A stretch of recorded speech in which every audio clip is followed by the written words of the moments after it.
Baiklah, di sini kami dari kelompok 3 akan mempresentasikan tentang retrosintesis untuk memenuhi tugas sintesis organik. Eh, Pendekatan retrosintesis yang digunakan untuk biokatalis dalam sintesis organik. Adapun anggota dari kelompok 3 yaitu saya sendiri, Julius Alvin, ada Nadia Rahmasari, Silvina Faradila Sahrum, dan Nadifa Adinda. Slide selanjutnya. Untuk perkenalan awal, yaitu sintesis organik telah menarik oleh para ilmuwan karena kemampuannya dapat membangun atau membentuk molekul secara matang dari awal. Upaya menciptakan struktur yang sangat kompleks dan efisien dengan langkah kerja yang lebih singkat dibandingkan proses sintesis yang ada sebelumnya. Hal ini merupakan suatu tantangan yang berkelanjutan untuk para ilmuwan yang ada di laboratorium di seluruh dunia. Hal ini juga berlaku pada sintesis untuk biokatalis. Selama bertahun-tahun, para peneliti menggunakan mikroorganisme sel utuh dan enzim terisolasi untuk melakukan transformasi kimia. Namun, hal ini memiliki kekurangan, yaitu kurangnya stabilitas, cakupan substrat yang lebih kecil, dan kondisi reaksi yang terbatas yang membuat biokatalis menjadi kurang menarik untuk sintesis organik. Baiklah, pada slide selanjutnya itu akan ada retrosintesis yang akan dijelaskan oleh Nadia Rahmasari. Pada Nadia, kami persilakan.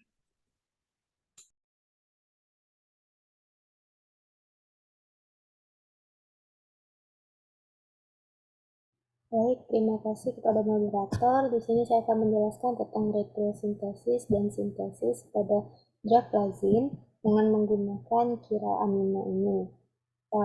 Di sini terdapat senyawa min drug lazim ini yang akan terjadi diskoneksi pada bagian ini yang akan juga direaksikan dengan brom atau reaksi brominasi sehingga terjadi penambahan seperti ini pada sintan-sintan yang terbagi. Sintan yang terbagi ini adalah sintan plus dan ini sintan negatif. Pada sintan negatif ini akan ekivalen menjadi seperti yang di bawah ini, di mana terjadi penambahan atom Br dari reaksi brominasi sebelumnya. Kemudian dari pemutusan ikatan amino tadi dilakukan resolusi pada L-leucine aminopeptides ini yang akan menjadi pemecah kelompoknya yang sebelumnya ini, di mana terjadi pemutusan pada bagian atom CONH2 ini. Di mana jika ditulis itu akan menjadi seperti ini dan BOC-nya juga akan terlepas.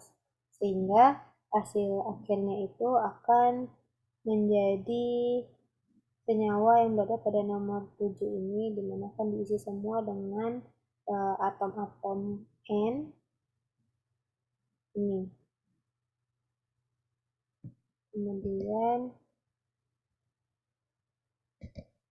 Kemudian yaitu asam L-partikolik ini yang akan didapat dari sintesis levobupivacain ini.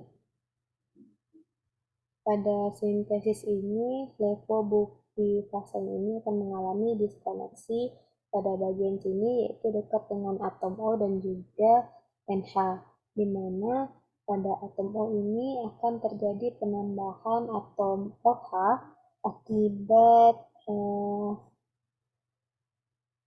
reaksi nitrasi OH. Dan pada bagian sini, gugus yang ini akan mengalami reaksi brominasi seperti di pada senyawa 29 ini yang akan menghasilkan L-partikolik acid atau asam L-partikolik seperti pada senyawa nomor 30. Kemudian asam L-partikolik ini akan dibentuk oleh hidrogenasi yang sebelumnya itu dan diikuti oleh kristalisasi diastereoselektif dari enantiomer yang kita cari ini yaitu L-4 acid. Kemudian L-4 acid ini dimasukkan dengan lisin oksidat atau LISO ini untuk memasukkan gugus karbonil yang berada dalam sini yaitu gugus ini, di mana pada lisin oksidat ini O2 akan menjadi H2O2 atau hidrogen peroksida yang akan dikatalis oleh H2O plus 1/2O2.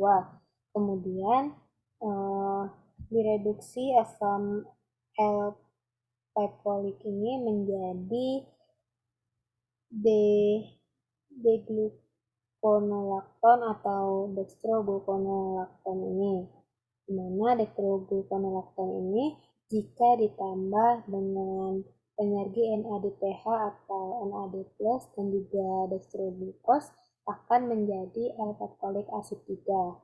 Kemudian ini adalah sintesis untuk crispin A.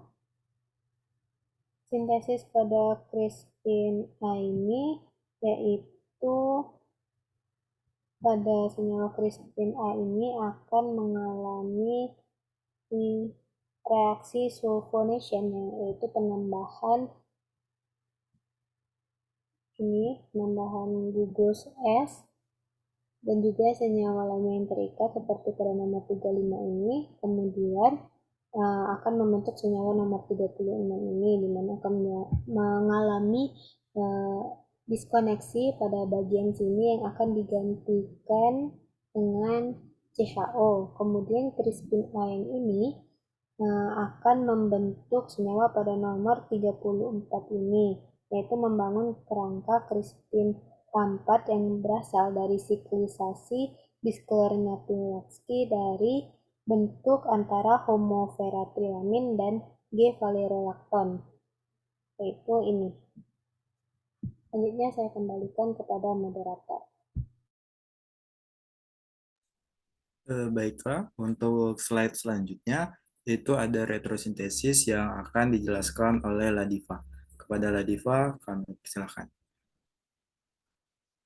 Baiklah, selanjutnya yaitu reaksi retrosintesis untuk penggunaan tirosin amonia-lisase atau TAL dan enzim fenilanin amonia liase atau PAL.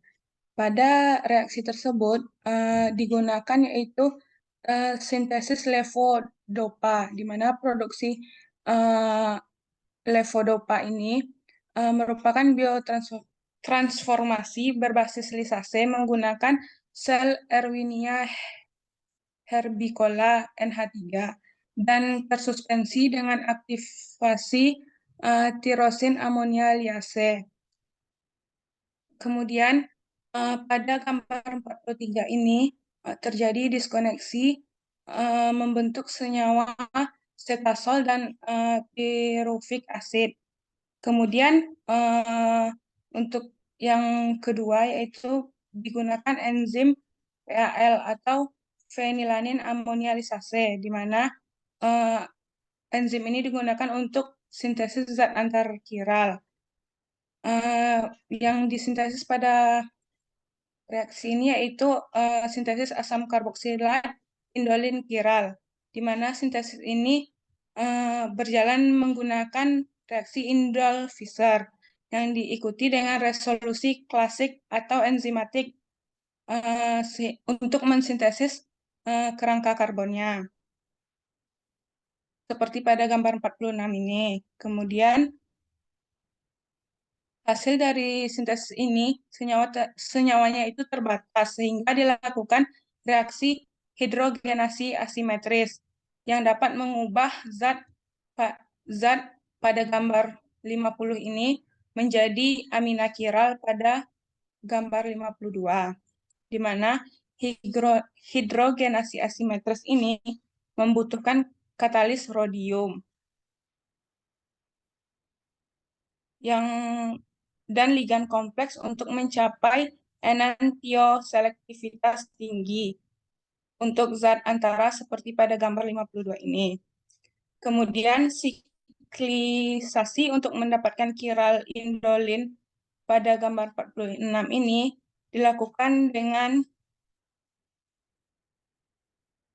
penggunaan enzim PAL tadi untuk menghasilkan kiral tersebut.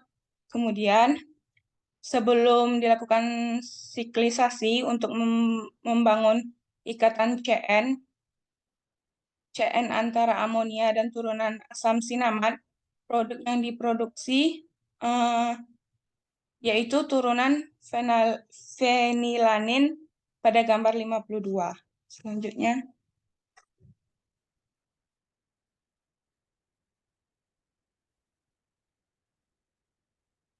Selanjutnya yaitu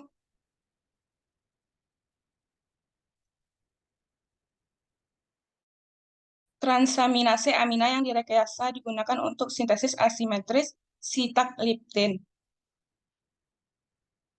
di mana untuk penggunaan amino transaminase ini dikembangkan dengan hidrogenasi untuk mendapatkan sitagliptin ini pada gambar 53.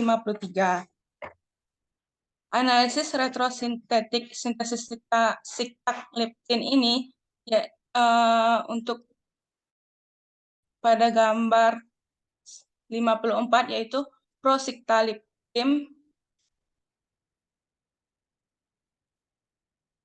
ya, di mana zat antara ini mengarah kepada target yang diinginkan dengan aminasi reduktif asimetri atau reduksi asimetris dari N-amina yang sesuai pada gambar 60, di mana beketoamide intermediate 54 pada gambar 54 dapat dibuat dengan mengkompling asam amino antara asam beketo pada gambar 55 dan amina pada gambar 56, di mana kondensasi antar asam meldon pada gambar 58 itu dan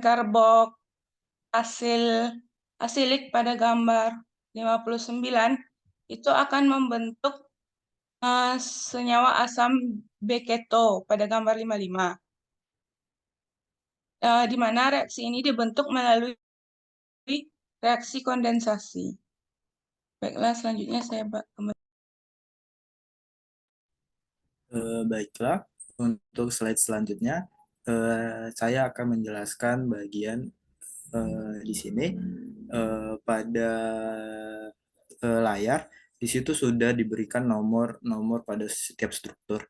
Nah, untuk retrosintesis kali ini itu digunakan untuk mensintesis atazanavir. Atazanavir ini kemudian dilakukan pemotongan di gugus di ikatan CN yang kemudian membentuk dua senyawa pada struktur nomor 86 dan 87. Yang kedua struktur senyawa ini masing-masing mengandung gugus tertelusin karbonat. Kemudian pada senyawa yang ke-86 ini akan dapat dilakukan pembentukan melalui ikatan amida antara kiral, sehingga dapat kita dapatkan senyawa seperti gambar nomor 88. Yang kemudian senyawa 88 tersebut masih mengandung gugus terlutsin karbonat. Kemudian dilakukan pembentukan biasa untuk senyawa pembentukan kiral pada senyawa 89. Yang kemudian senyawa yang 88 tersebut dimulai dengan adanya alfa kloroalkohol yang terikat pada bentuk senyawa di gugus 89. Kemudian dilakukan perubahan strategi yang digunakan untuk mensintesis senyawa yang diberi nomor 90. Untuk slide selanjutnya.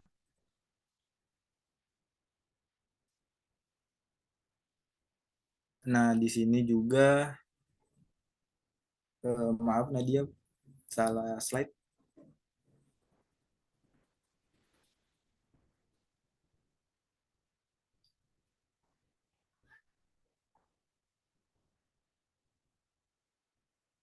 Oke, eh, baiklah di sini eh, dilakukan retrosintesis sama sintesisnya yang tadi yang pertama itu ada senyawa nerposudenpidrin dan senyawa neropehedrin yang dilakukan eh, proses sintesis untuk mendapatkan katalis biokatalis eh, di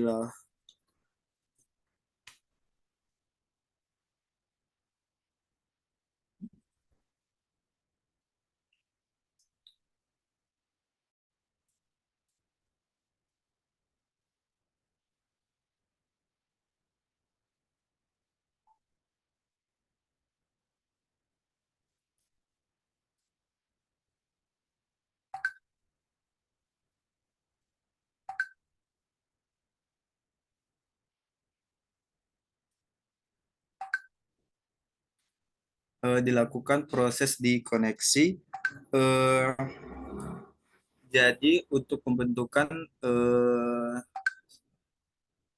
senyawa yang diberi nomor 195 eh, dilakukan penambahan berupa senyawa yang diberi nomor 183 membentuk gugus CO sehingga terbentuk eh, asetohidriksin asam sintesis yang membentuk senyawa yang diberi nomor 45. Sekian yang dapat kami sampaikan penjelasan sedikit tentang retrosintesis. Untuk selanjutnya, penjelasan retrosintesis selanjutnya akan kami serahkan kepada Saudari Silvina. Kepada Saudari Silvina kami persilahkan.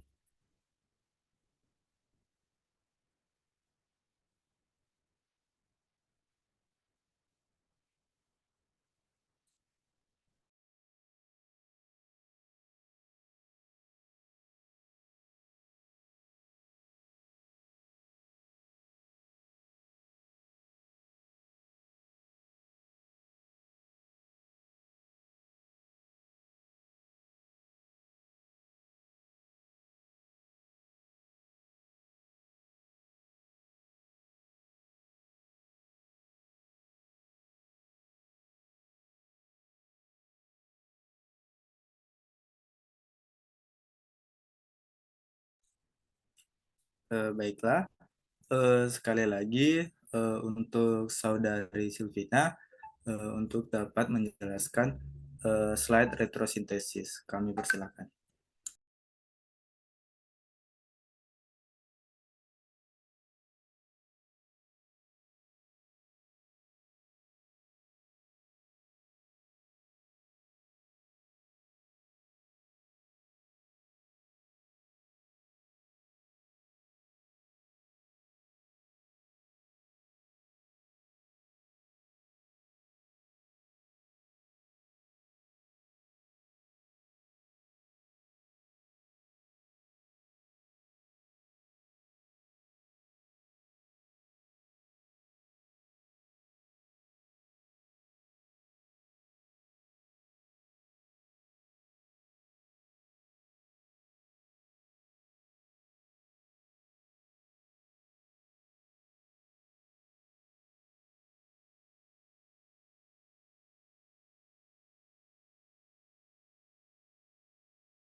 Mungkin nggak kedengaran kepada Saudari Silvina eh, untuk mengambil alih slide selanjutnya.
Halo, halo.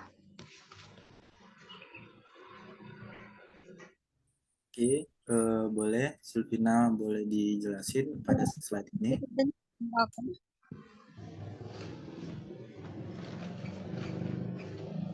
Halo.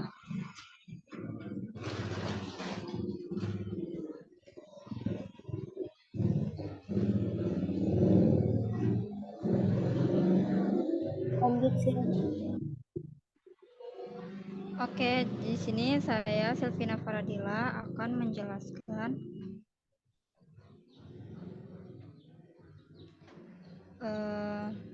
mekanisme penjelasan dari gambar ini.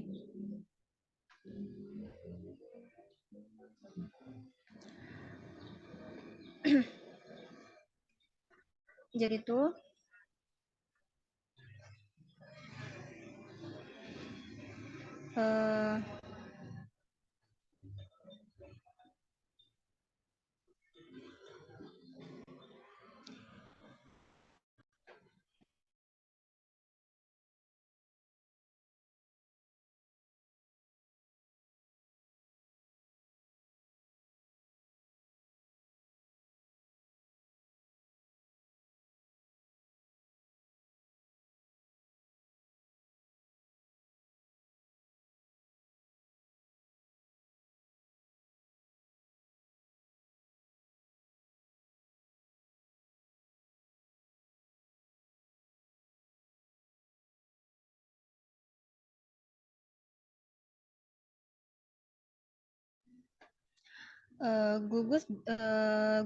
gugus diol kiral dikonstruksikan oleh reaksi aldol berturut-turut terdiri dari berurutan penggabungan dua ekuivalen asetaldehida setara dengan kloroasetaldehida yang dikatalisis oleh kloroaldolase 2-deoksiribosa 5-fosfat yang tahan terhadap setaldehida atau DERA.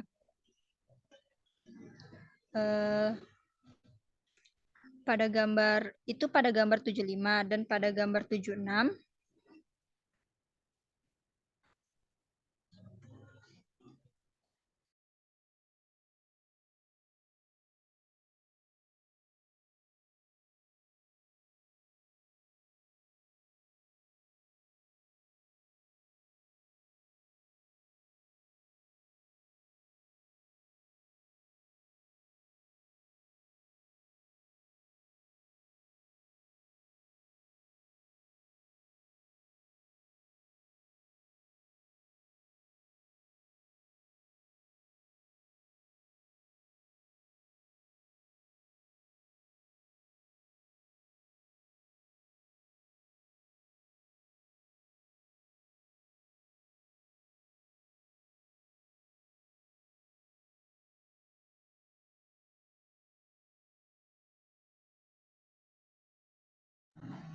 Lanjut pada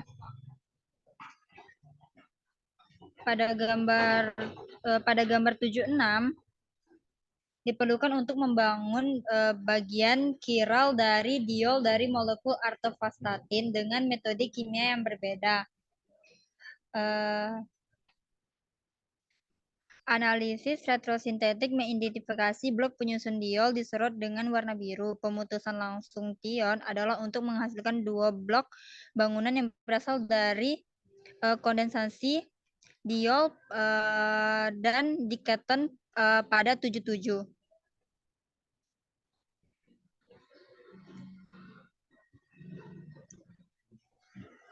Lanjut ya yang pada 78.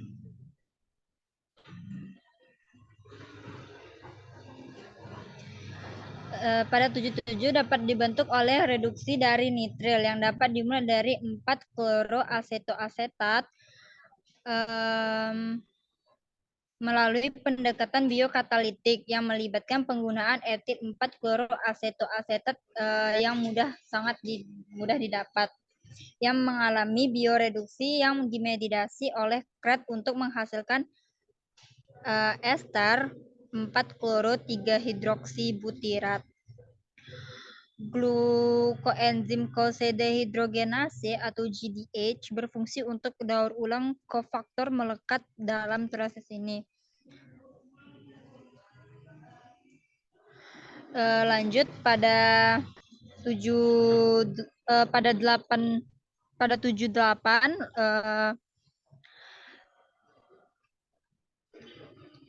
lanjut pada 78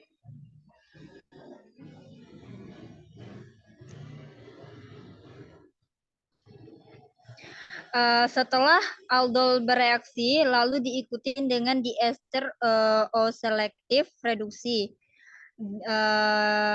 yang mana itu di atas dari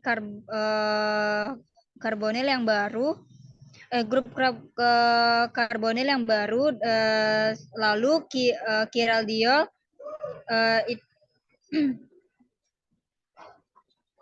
membentuk kiraldiol yang baru. Lalu yang ke-79-nya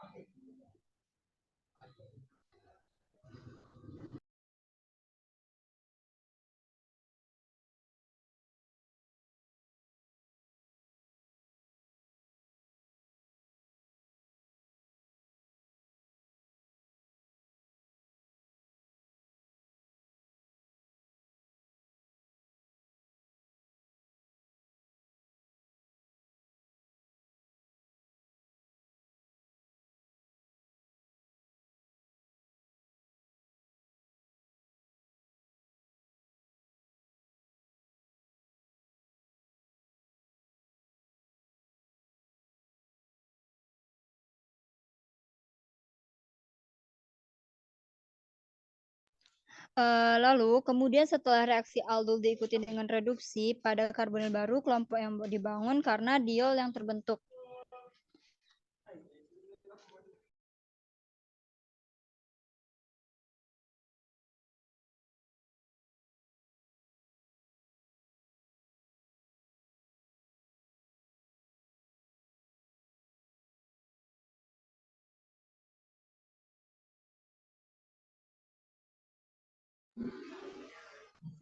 Lanjut pada pada reaksi selanjutnya, itu merupakan reaksi sintesis atazanavir di mana kiral alkloroketon pada 90 digunakan sebagai substrat reduksi enzimatis.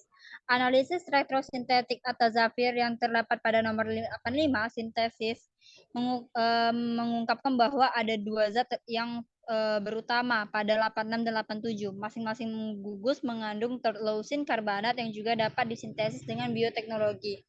Mulai dari asam terbutil pirufat menengah yang terdapat pada gambar 86 yang dapat dibangun dari pembentukan ikatan amida antara kiral epoksida yang pada gambar 88 dan terleusin karbanat yang terdapat gambar 93. Cara pembuatannya biasa menggunakan kiral epoksida yang terdapat pada 88 dimulai dari kiral kloroalkohol terkait Terkait itu, pada gambar 89 yang dapat dihasilkan dengan reduksi stereoselektif dari A haloketon.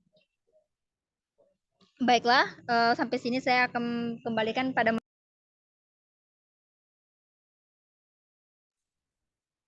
Baiklah, terima kasih untuk para teman-teman. Sekian video yang dapat kami sampaikan. Adapun jika terdapat salah kata atau salah pengucapan, kami mohon maaf dan demikian kami akhiri video ini. Terima kasih dan selamat siang.